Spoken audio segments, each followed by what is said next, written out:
The battle over raising the country's debt ceiling is delayed, not over. The government faces another potential shutdown in December. House Democrats are holding up President Biden's infrastructure legislation. The Democratic Party is still at loggerheads over how to structure its domestic policy bill, and the Republican Party has its own divisions, such as the ongoing clash between former President Donald Trump and Senate Minority Leader Mitch McConnell, which ramped up this week. Every separate piece of legislation, and all the major players who want and don't want them, are intertwined. So, here is a rundown of the most important of those players, and what they want out of it all.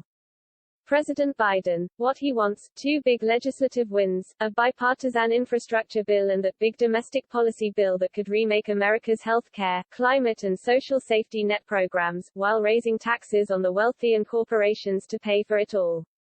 The latter bill, especially, would be the capstone of Democrats and Biden's agenda. Charles E. Schumer. What he wants: to thread a legislative needle and deliver Biden's agenda, while keeping the government open and paying its bills as McConnell tries to foment chaos and obstruction. Senate Majority Leader Charles E. Schumer, DNY, notched a temporary win this week when McConnell suddenly offered a path to raising the debt ceiling. But only until December, so this fight is going to happen all over again during the holidays. Nancy Pelosi. What she wants, more than anything, House Speaker Nancy Pelosi, D. Caliph, wants to pass this spending bill that would expand the federal safety net in big ways.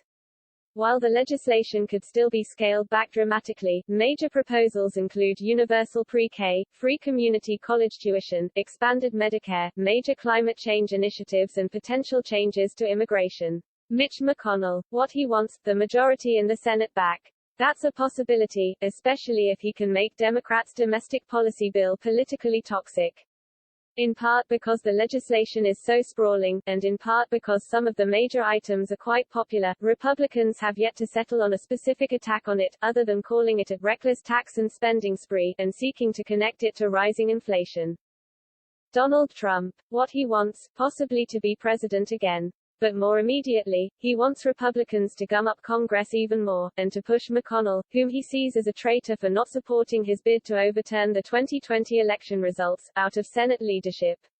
Trump specifically blasted McConnell for offering Democrats an off-ramp to avoid financial catastrophe if the country defaulted on its loans because Congress didn't raise the debt ceiling. Looks like Mitch McConnell is folding to the Democrats, again, Trump said in a statement this week. He's got all of the cards with the debt ceiling, it's time to play the hand. Don't let them destroy our country. Joe Manchin 3. What he wants: to shrink Democrats' social safety net legislation to around $1.5 trillion.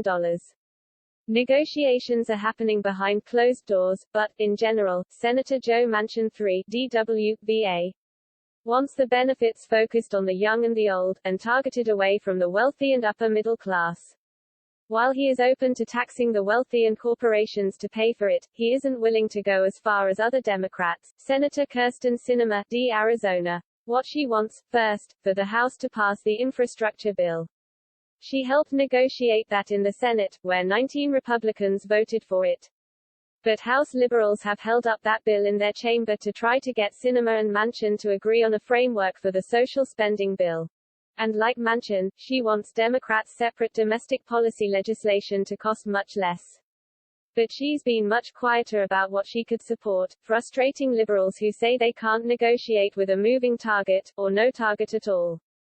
Representative Pramila Jayapal, D. Wash, Senator Bernie Sanders, IVT, and the liberal wing of the party. What they want: the centrist Democrats, particularly in the Senate, to get behind $3.5 trillion in gross spending, and ideally not a penny less.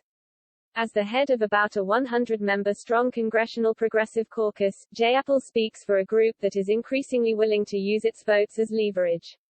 To get what they want, the CPC has taken the bipartisan infrastructure bill hostage. Representative Josh Gottheimer, NJ, and House Democrats' centrist wing.